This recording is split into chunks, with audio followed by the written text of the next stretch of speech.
Takový dobroty.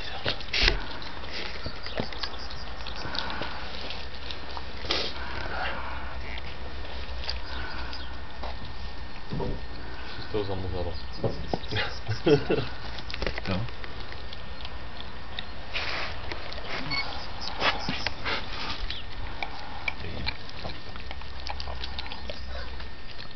Tam jsou vajíčka.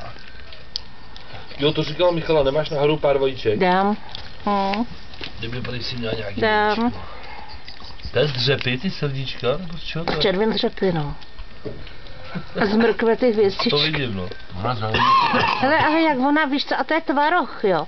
Ale hele, jak ona to ožírá normálně inteligentně, ono vůbec nejde po té maslové části.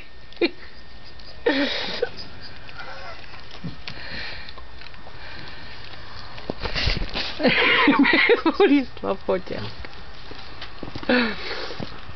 Tady víš, jo. Jako v tom soucu je maso, jo? No sůce z masa, ne? to je z vepřových paciček sůc.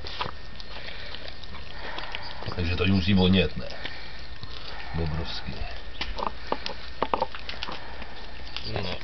To je v podstatě to, co jste přivezli z Litýho, přivezla Renata Sůc, no, to je stejný.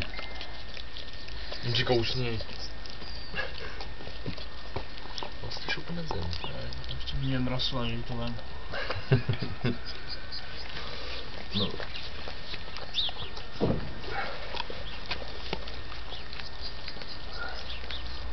Dáme na YouTube.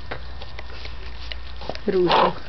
Já jsem koukal, že mi poslala odkaz na to, na psychotesty. No, Jenže já jsem si to udělal a vyhodnocení stojí 99 korun. aha. A tak to neposlal. Ne. Já jsem to vyštěl, nechal bych tam 14 hodnotí.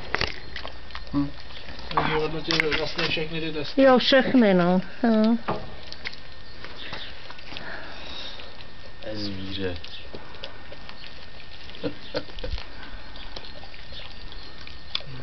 Láduje se dobře. Láduje se dobře, už mám půlku dortu v prdeli za chvíli. Teda to já to natáčím, to bude slyšet. Je to všechno.